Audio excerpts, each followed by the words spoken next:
어머님, 홍삼 저희가 먹으려고 산 건데 허락도 없이 왜 드세요? 그거 비싼 건데 새로 사주실 거예요? 소영아, 나는 네가 나 생각해서 사둔 줄 알았어. 미안하다. 얼마짜리인데? 한 박스에 12만 원이에요. 그거 거의 반 박스 드셨잖아요. 그렇게 비싼 건 줄 몰랐네. 미안해. 내가 돈 줄게. 돈 문제가 아니라요. 어머님, 저희가 먹으려고 특별히 주문한 건데 왜 허락도 안 받고 드세요? 그럼 뭐 하나 먹을 때마다 다 허락받고 먹어야 하는 거니? 당연하죠. 남의 거잖아요. 남의 거라고? 네, 저희가 산 거잖아요. 어머님 거 아니고요. 소영아, 지금 뭐라고 하는 거니? 내가 남이라고? 그런 뜻으로 한 말이 아니라 어머님 것과 저희 것은 구분해야 한다는 뜻이에요. 기본이잖아요. 기본. 그럼 내가 하루 종일 하율이 돌봐준 거는 뭐니? 그것도 남의 일이었나? 그거야 어머님이 자원해서 해주신 거잖아요. 제가 강요한 적 없어요. 제가 언제 억지로 시킨 적 있나요? 자원해서? 나도 몸이 안 좋은데도 불구하고 너네들 사정 봐줘서 온 건데 내가 자원해서 왔다고? 어머님이 안 온다고 하면 안 왔을 거예요. 저희가 어머님 집에 가서 끌고 온 것도 아니고. 소영아, 너 지금 정신이 있는 거니? 어머님이야말로 정신 차리세요. 요즘 시어머니들은 다 이래요? 며느리 집에 와서 함부로 이것저것 먹고. 함부로라고 했니? 내가 언제 함부로 했다고 그래? 지금 이것도 함부로 하신 거 아니에요? 12만 원짜리를 허락도 없이? 그러다가 나한테 밥값도 받겠다? 그럼 내가 하루 종일 하율이 봐주는 돈은 그건 가족이니까 당연히 해주시는 거 아니에요? 가족? 참 편리하구나. 필요할 때만 가족이고. 오늘 이야기의 주인공은 69세 박영숙 씨입니다. 30년간 대학병원에서 간호사로 일하다 5년 전 명예퇴직을 한 영숙 씨는 평생을 남을 돌보며 살아왔습니다. 15년 전 교통사고로 남편을 잃은 후 혼자서도 씩씩하게 살아온 그녀에게는 유일한 가족인 아들 민수가 전부였습니다. 간호사 월급과 퇴직금 그리고 남편의 보험금으로 마련한 34평 아파트에서 조용히 살고 있던 영숙 씨에게 어느 날 아들이 찾아왔습니다. 엄마, 저 결혼하고 싶은 사람이 있어요. 33세 아들이 드디어 좋은 사람을 만났다는 소식에 영숙 씨는 마음이 벅찼습니다. IT 회사에서 과장으로 일하는 아들이 이제 가정을 꾸린다니 얼마나 기쁜 일인지 모를 일이었죠. 그래, 어떤 분이니? 언제 한번 만나보자. 이번 주말에 인사드리러 오겠다고 해요. 엄마 마음에 들 거예요. 첫 만남에서 며느리가 될 김소영은 예의 바르고 단정해 보였습니다. 온라인 쇼핑몰에서 MD로 일했다는 그녀는 교양 있고 똑똑해 보였고 영숙 씨는 마음에 들었습니다. 어머님, 민수 오빠한테 말 많이 들었습니다. 저도 앞으로 잘 부탁드려요. 그래, 우리 민수가 말 많이 했구나. 나도 앞으로 잘 부탁한다. 하지만 결혼 준비 과정에서 첫 번째 균열이 생겼습니다. 양가 상견례 자리에서 예비사돈이 운을 뗐습니다.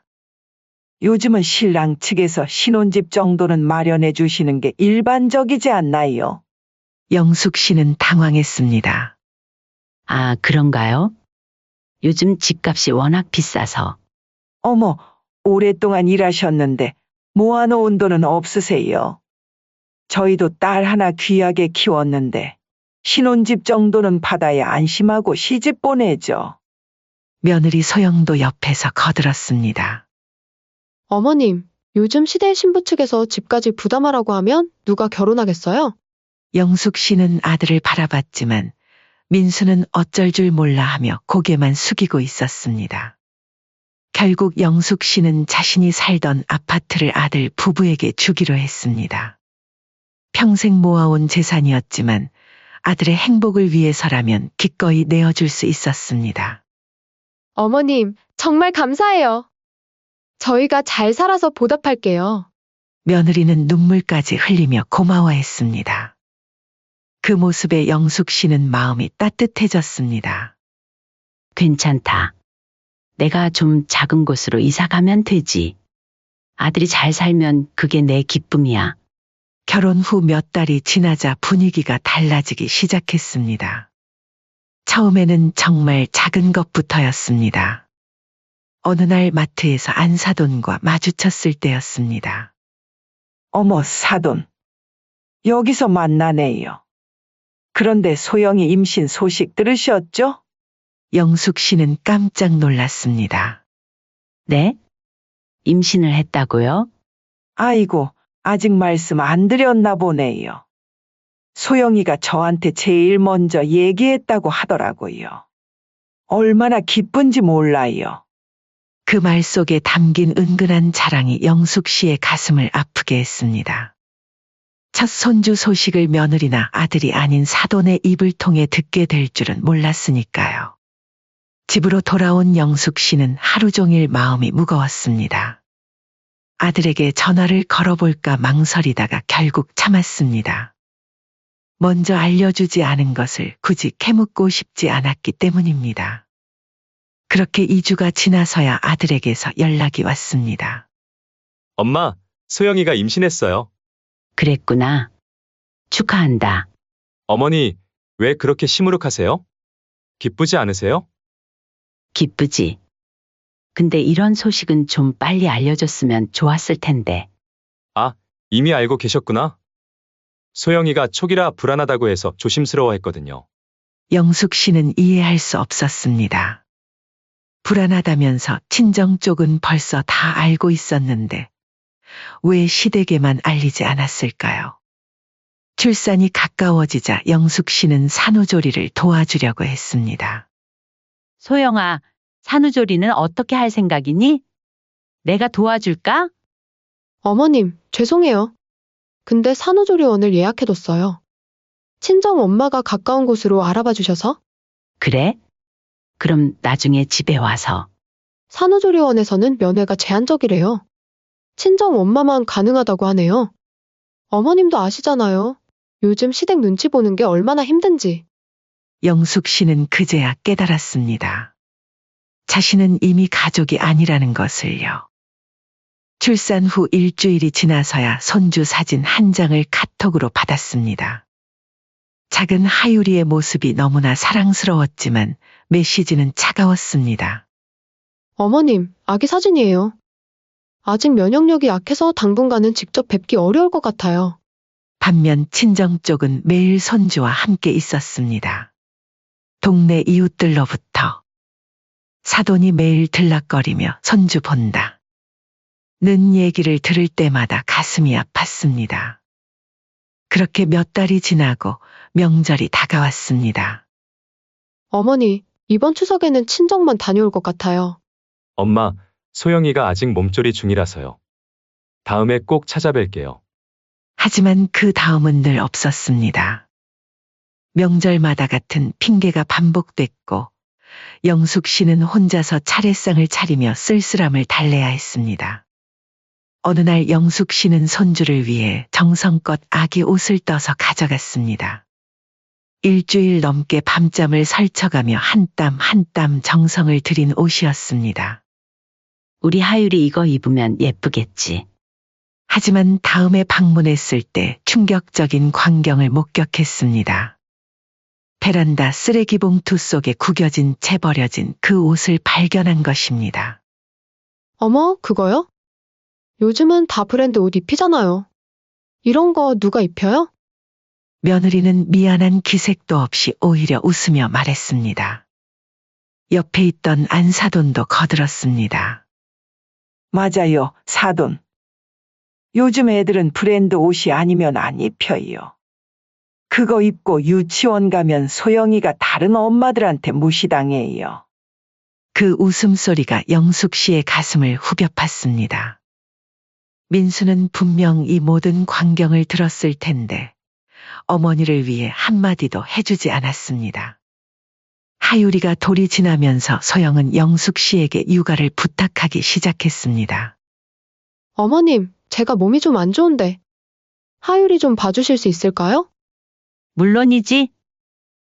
어디 아프니? 그냥 스트레스 때문인 것 같아요. 친정 엄마는 다른 약속이 있으셔서. 영숙 씨는 기꺼이 손주를 돌봐줬습니다. 그런데 어이없게도 2시간 후 친정어머니가 나타났습니다. 아이고, 사돈 고생하셨어요. 제가 왔으니까 이제 들어가세요. 마치 미리 약속이라도 한 듯 나타나는 사돈을 보며 영숙 씨는 자신이 그저 임시 베이비시터 같다는 생각이 들었습니다. 한 번은 더욱 어이없는 일이 있었습니다. 며느리가 급히 연락해서 달려갔는데 알고 보니 미용실 예약이 있었던 것입니다. 어머님, 죄송해요. 머리하는 동안만 하율이 봐주시면 안 될까요? 결국 4시간 동안 손주를 돌봐줬지만 고맙다는 말 한마디 없었습니다. 며느리야, 갑자기 불러서 와줬는데 고맙다는 말 정도는 할 수 있는 거 아니니? 어머님, 제가 와달라고 강요했나요? 오기 싫으면 안 오시면 되잖아요. 아니, 너가 사정이 있고 급한 일이면 도와줄 수도 있지. 그런데 너무 당연하다는 듯이 행동하는 게 서운하다는 거야. 아, 됐어요. 요즘 시어머니들은 틈만 나면 며느리 못 잡아먹어서 안달이래요. 영숙 씨는 처음으로 며느리에게 불만을 표시했지만 오히려 그 이후로 소영은 더욱 멀어졌습니다. 어느 날 하율이가 열이 났을 때였습니다. 어머님, 손주 하율이 해열제 먹였어요. 응, 미지근한 물로 닦아주고 해열제도 줬어. 체온이 조금 내려갔더라. 어머님, 요즘은 그렇게 안 해요. 육아서에서 본 건데 함부로 해열제 주면 안 된대요. 나도 다 안다. 내가 30년간 간호사 했는데. 어머님 세대와 요즘은 달라요. 소아과에서도 이렇게 하라고 했거든요. 영숙 씨는 황당했습니다. 30년간 수많은 환자를 돌본 경험이 육아서 몇 줄에 무시당하는 기분이었습니다. 이런 일은 반복됐습니다. 영숙 씨가 뭘 해도 소영은 요즘은 안 그래요. 라며 반박했습니다. 어머님, 이 분유는 이렇게 타는 게 아니에요. 어머님, 기저귀는 이 브랜드가 아니면 안 돼요. 어머님, 하율이 목욕은 이 방식대로 해주세요. 영숙 씨의 모든 것이 틀렸고 오로지 며느리가 말하는 것이 옳았습니다. 그중 가장 참기 힘든 것은 며느리의 이중잣대였습니다. 평상시에는 어머님 집이라고 해도 저희가 사는 곳인데 뭘 하시려면 미리 말씀해 주세요. 라고 말하면서도 급할 때는 어머님, 하율이 좀 봐주실 수 있으세요? 라고 연락했습니다. 영숙 씨가 거절하거나 망설이면 혈육인데 이것도 안 도와주세요. 라고 말했습니다. 어느 날은 영숙 씨가 아들과 통화하는 중에 전화를 뺏어 들었습니다. 어머님, 하율이 자는데 전화하시면 안 돼요. 미안하구나. 그럼 언제 통화할 수 있을까? 나중에요. 시간 될 때 연락드릴게요. 하지만 그 연락은 거의 오지 않았습니다. 아들은 이런 며느리의 행동을 보고도 침묵했습니다.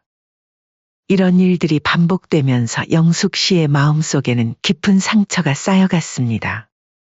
특히 요즘 들어 허리가 많이 아팠는데 하율이를 하루 종일 돌보는 일이 쉽지 않았습니다. 지난번에도 손주를 돌봐주다가 일주일 넘게 병원을 다녀야 했습니다. 의사는 무리하지 말라고 했지만 아들의 부탁을 거절할 수는 없었습니다. 토요일 아침 아들에게서 전화가 왔습니다. 엄마, 급한 부탁이 있는데 내일 하율이 좀 봐줄 수 있어요? 영숙 씨는 잠시 망설였습니다. 어제도 허리 통증으로 잠을 설쳤거든요. 희원아, 엄마도 요즘 허리가 아파서 힘들어. 하율이 어린이집에 맡기면 안 되니? 엄마, 어린이집이 쉬는 날이라서 그래요. 다른 사람한테 맡길 데가 없어서 부탁하는 거라서. 하루만 봐주면 안 될까요? 알겠다. 대신 올해는 못 봐주니까 저녁에는 빨리 데리러 와야 해. 영숙 씨는 진통제를 챙기고 아들 집으로 향했습니다. 오늘도 허리가 아플 게 뻔했지만 내 손주인데 어쩔 수 없었습니다. 아들 집에 도착하자 소영은 서둘러 나갔습니다. 어머님, 잘 부탁드려요. 인사도 제대로 없이 나가는 며느리의 뒷모습을 보며 영숙 씨는 한숨을 쉬었습니다. 예전에는 그래도 차라도 한 잔 타주고 갔는데 언제부터인가 이렇게 달라져 버렸네요. 하루 종일 하유리를 돌보느라 영숙 씨는 지쳤습니다. 아침도 제대로 못 먹고 와서 속이 무척 허했습니다. 하유리가 낮잠을 자는 동안 진통제라도 먹으려고 물을 찾는데 식탁 위에 홍삼 젤리가 눈에 들어왔습니다. 이거 나 먹으라고 사둔 건가? 영숙 씨는 며느리가 자신을 위해 홍삼을 사뒀다고 생각했습니다. 요즘 허리도 아프고 힘드니까 몸보신 하라고 사둔 것 같았습니다. 배고픔과 허기를 달래려고 홍삼 젤리를 먹었습니다. 달콤하니 기운이 나는 것 같았습니다. 저녁이 되어 소영이 돌아왔습니다. 영숙 씨는 피곤했지만 그래도 인사를 했습니다. 소영아, 외출 잘했다 왔니? 하지만 며느리의 표정이 좋지 않았습니다. 곧바로 부엌으로 가더니 뭔가를 확인하고는 차가운 목소리로 물었습니다. 어머님, 홍삼 어디 갔어요? 영숙 씨는 순간 당황했습니다. 아, 그거? 점심때 하율이 재우고 좀 허기가 져서 먹었어. 그 순간 소영의 표정이 싸늘하게 변했습니다. 어머님, 저희가 먹으려고 산 건데 허락도 없이 왜 드세요? 영숙 씨는 귀를 의심했습니다. 하루 종일 손주를 돌봐주고 난 후 듣는 말이 이것이라니. 그거 비싼 건데 새로 사주실 거예요? 며느리의 말에 영숙 씨는 한동안 말문이 막혔습니다. 하루 종일 손주를 돌봐주고 나서 듣는 말이 이것이라니. 소영아, 나는 네가 나 생각해서 사둔 줄 알았어. 미안하다. 얼마짜리인데? 한 박스에 12만 원이에요. 그거 거의 반 박스 드셨잖아요. 영숙 씨는 당황했습니다.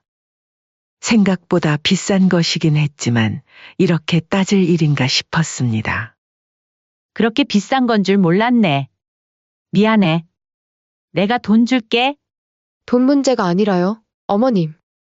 저희가 먹으려고 특별히 주문한 건데 왜 허락도 안 받고 드세요? 영숙 씨의 가슴이 답답해졌습니다. 그럼 뭐 하나 먹을 때마다 다 허락받고 먹어야 하는 거니? 당연하죠. 남의 거잖아요. 남의 거라고? 영숙 씨는 자신의 귀를 의심했습니다. 네, 저희가 산 거잖아요. 어머님 거 아니고요.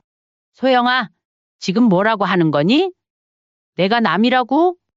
그런 뜻으로 한 말이 아니라 어머님 것과 저희 것은 구분해야 한다는 뜻이에요. 기본이잖아요, 기본. 영숙 씨는 어이가 없었습니다. 그럼 내가 하루 종일 하율이 돌봐준 거는 뭐니? 그것도 남의 일이었나? 그거야 어머님이 자원해서 해주신 거잖아요. 제가 강요한 적 없어요. 제가 언제 억지로 시킨 적 있나요? 자원해서? 영숙 씨의 목소리가 떨리기 시작했습니다. 나도 몸이 안 좋은데도 불구하고 너네들 사정 봐줘서 온 건데 내가 자원해서 왔다고? 어머님이 안 온다고 하면 안 왔을 거예요. 저희가 어머님 집에 가서 끌고 온 것도 아니고. 소영의 말이 점점 더 차가워졌습니다. 영숙 씨는 숨이 막혔습니다. 소영아, 너 지금 정신이 있는 거니? 어머님이야말로 정신 차리세요. 요즘 시어머니들은 다 이래요? 며느리 집에 와서 함부로 이것저것 먹고. 함부로라고 했니? 영숙 씨의 목소리가 높아졌습니다. 내가 언제 함부로 했다고 그래? 지금 이것도 함부로 하신 거 아니에요? 12만 원짜리를 허락도 없이? 그러다가 나한테 밥값도 받겠다? 그럼 내가 하루 종일 하율이 봐주는 돈은? 그건 가족이니까 당연히 해주시는 거 아니에요? 가족? 참 편리하구나. 필요할 때만 가족이고. 영숙 씨는 허탈하게 웃었습니다. 가족이면 홍삼 몇 개 먹는 것도 이해해야 하는 거 아니니? 그건 별개예요. 어머님도 사회생활 하셨으면 아시잖아요. 남의 거 함부로 먹으면 안 된다는 거. 남의 거라고 또 그러네. 이때 주차하고 온 아들 민수가 들어왔습니다. 두 사람의 언성이 높아진 것을 듣고 온 것 같았습니다. 엄마, 소영아, 왜 그래? 며느리가 먼저 입을 열었습니다. 오빠, 어머님이 우리 홍삼을 허락도 없이 드셨어요. 12만 원짜리 거의 반 박스를. 아들 민수가 당황하며 말했습니다. 엄마, 그런 비싼 거를. 민수야, 너도 그런 식으로 말할 거니? 영숙 씨는 아들마저 자신을 나무라는 것 같아 더욱 서러웠습니다. 아니에요, 엄마. 그런 뜻이 아니라. 그럼 뭔 뜻이야? 너도 내가 남의 거 훔쳐 먹었다고 생각하는 거야? 그때 며느리 소영이가 끼어들었습니다. 훔쳐 먹었다고는 안 했잖아요. 그냥 허락받고 드셨으면 됐는데. 허락? 내가 누구한테 허락을 받아야 한다고? 저희한테요. 저희가 사서 저희가 먹으려고 둔 거니까. 영숙 씨는 더 이상 참을 수 없었습니다. 소영아, 너 지금 말하는 게 말이 된다고 생각하니? 내가 하루 종일 하율이 돌봐주고 배고파서 간식 몇 개 먹었다고 이렇게 구박을 받아야 하는 거야. 구박이 아니라 당연한 얘기죠. 어머님도 상식이 있으시면. 영숙 씨의 눈에 불이 났습니다. 상식을 말하는 거야? 그럼 하루 종일 손주 봐달라고 부탁해놓고 고맙다는 말 한마디 없이 홍삼 몇 개 먹었다고 따지는 게 상식이니? 그거야 어머님이 좋아서 해주시는 거잖아요. 영숙 씨는 어이없어서 웃음이 나왔습니다. 내가 언제 좋아서 한다고 했니? 그럼 싫으면 안 하시면 되잖아요. 그 순간 영숙 씨의 머릿속이 하얘졌습니다. 싫으면 그냥 하지 마시라고요. 저희가 어머님한테 무릎 꿇고 빌었나요? 영숙 씨는 온몸이 떨렸습니다. 그럼 앞으로는 정말 안 할게. 내가 그렇게 나오면 네, 그러세요. 저희도 다른 방법 찾을게요. 시터 구하든지 어린이집 연장 보육하든지요. 영숙 씨는 허탈했습니다. 그럼 처음부터 그렇게 하지 왜 나한테 부탁했어? 어머님이 할머니니까요. 당연히 도와주실 줄 알았죠. 영숙 씨의 목소리가 떨렸습니다. 하율이는 어머님 손주니까 당연히 봐주셔야 하는 거고, 홍삼은 저희가 돈 주고 산 거니까 다른 거예요. 영숙 씨는 더 이상 참을 수 없었습니다. 소영아, 너 정말? 그때 며느리가 결정타를 날렸습니다. 어머님, 혹시 거지예요? 남의 거 함부로 드시고 왜 자꾸 말이 많아요? 순간 영숙 씨의 머릿속이 하얘졌다가 이내 차갑게 식었습니다. 30년간 간호사로 일하며 수많은 환자들을 살려온 자신이, 평생 모아온 재산으로 산 집을 아들에게 준 자신이 거지 소리를 듣는 순간이었습니다. 거지라고? 거지라고 했어? 영숙 씨의 목소리가 차갑게 가라앉았습니다. 어머님, 그냥 말실수? 말실수가 아니야. 너 진심이었지? 영숙 씨는 천천히 핸드백에서 휴대폰을 꺼냈습니다. 나 거지 맞다. 너네들 집 사주고 거지 된 거지? 엄마, 진정해요. 민수가 말리려 했지만 영숙 씨는 이미 전화를 걸고 있었습니다. 여보세요? 부동산이죠? 저 박영숙입니다. 집 내놓으려고 하는데요. 엄마! 민수가 놀라서 소리쳤습니다. 갑자기 왜 그러세요? 영숙 씨는 차갑게 웃었습니다. 갑자기가 아니야. 나는 한순간의 판단으로 이런 결정한 게 아니거든. 영숙 씨는 전화를 끊고 며느리를 바라봤습니다. 그동안 너희가 나를 어떻게 생각하는지 오늘에서야 확실히 알았어. 며느리가 당황한 목소리로 말했습니다. 어머님, 지금 뭐 하시는 거예요? 저희 내쫓으시려고요? 그 순간 영숙 씨는 지갑을 꺼내 돈을 세기 시작했습니다. 홍삼값 줄게. 대신 너네들도 지금까지 하율이 돌봐준 값은 너네들이 계좌로 붙이거라. 대신 내가 이 집 월세 값은 안 받을 게단 너네들이 한 달 안에 나간다는 조건으로 어머님, 하루에 10시간씩 일주일에 3번, 2년 동안. 계산해보니 얼마 안 되네. 그 정도는 해줄 수 있지? 영숙 씨는 지갑에 있던 돈을 모두 꺼내 소영 앞에 던졌습니다. 자, 홍삼값이니 이거 받고 더 좋은 거 사 먹어라. 어머님, 제정신이세요? 며느리 소영이가 소리쳤습니다. 제정신? 그래 이제서야 정신 차렸어. 영숙 씨는 며느리를 똑바로 바라봤습니다. 그동안 내가 얼마나 바보였는지 이제 알겠더라고. 엄마, 우리가 잘못했어요. 그쯤 하시고 전화 내려놓으세요. 민수가 다급하게 말했습니다. 잘못? 영숙 씨는 냉소를 띠며 웃었습니다. 어머님, 정말 죄송해요. 방금은 제가 너무 예민했나 봐요. 소영이 울먹이며 말했습니다. 예민한 게 아니라 본성이야. 내 진짜 모습이라고. 영숙 씨는 가방을 들었습니다. 집 팔리면 한 달 안에 나가? 그때까지 거지 소리 안 들으려면 나도 안 오고 너희도 연락하지 마. 어머님, 잠깐만요. 소영이 영숙 씨를 붙잡았습니다. 그래도 하율이는 어떡해요? 할머니가 봐주셔야죠. 영숙 씨는 믿을 수 없다는 표정으로 소영을 바라봤습니다. 어머님이 안 봐주시면 저희는 어떻게 해요? 하율이도 어머님만 찾는다고요. 너 지금 뭔 소리 하는 거야? 아까는 너가 다른 방법도 있다 하지 않았니? 가족인데 이렇게까지 하실 필요 있어요? 영숙 씨는 어이없어서 웃음이 터졌습니다. 가족? 방금 전에 나보고 거지라고 한 사람이? 웃겨 죽겠구나. 코미디가 따로 없어. 그건 제가 순간적으로 화가 나서. 영숙 씨는 소영의 손을 뿌리쳤습니다. 남의 거먹었다고 거지 취급하던 사람이 이제 와서 가족이라고? 어머님, 하율이 생각해서라도. 하율이는 내가 키워. 거지한테 맡길 수는 없잖아. 어머님, 제발요. 저희가 어디로 가요? 소영이 울기 시작했습니다. 그건 너네가 알아서 할 것이지 왜 나한테 묻니? 자, 이제 따져보자. 이제는 누가 거지지? 영숙 씨는 현관을 향해 걸었습니다. 엄마! 진짜 이러실 거예요? 민수가 마지막으로 매달렸습니다. 민수야, 너는 참 한심한 아들이더라. 엄마, 내 와이프가 내 어머니한테 거지라고 했는데 그냥 보고만 있었어. 민수는 아무 말도 할 수 없었습니다. 30년간 뼈 빠지게 일해서 번 돈으로 너희 집 사준 어미한테 고마운 줄도 모르고.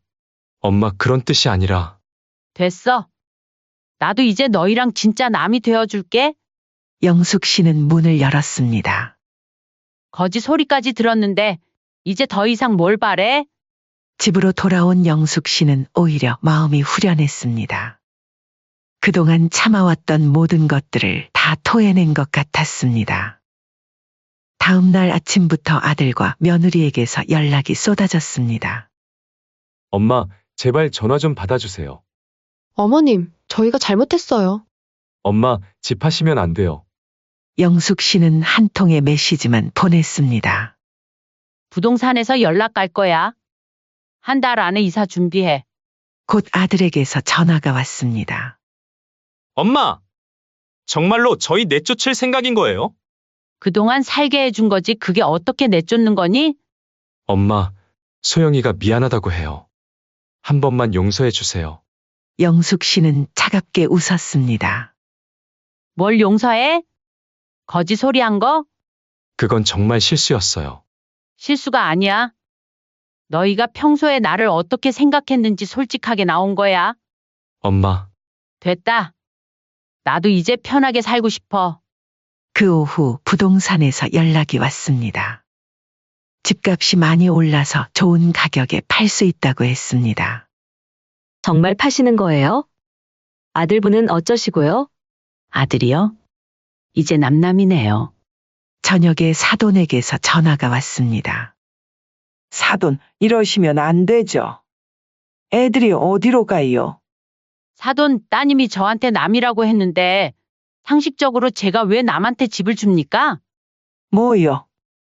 소영이가 그런 말을. 그럼 모르셨어요? 따님 교육 어떻게 시키셨는지 궁금하네요. 사돈, 그래도 이렇게까지 하실 필요는. 따님이 처음부터 저를 우습게 봤어요.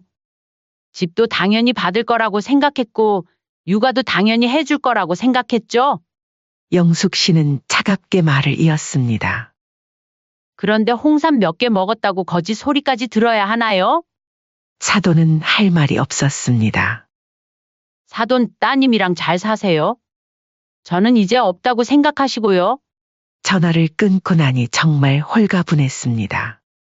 한 달 후 아들 부부는 정말로 이사를 나갔습니다. 영숙 씨는 멀리서 이사하는 모습을 지켜봤습니다. 어머님, 며느리 소영이 마지막으로 다가와 말을 걸었습니다. 저희가 정말 잘못했어요. 한 번만 용서해 주세요. 영숙 씨는 고개를 돌렸습니다. 이제 와서 뭔 소리야. 어머님, 제가 그때 너무 예민해서. 예민한 게 아니라 본성이었어. 나를 거지 취급한 거. 정말 죄송해요. 영숙 씨는 차갑게 말했습니다. 나중에 네가 누군가의 시어머니가 되면 알게 될 거야. 그때 생각해봐. 소영은 아무 말도 할 수 없었습니다. 가거라. 이제 정말 남이야. 영숙 씨는 돌아서서 걸어갔습니다.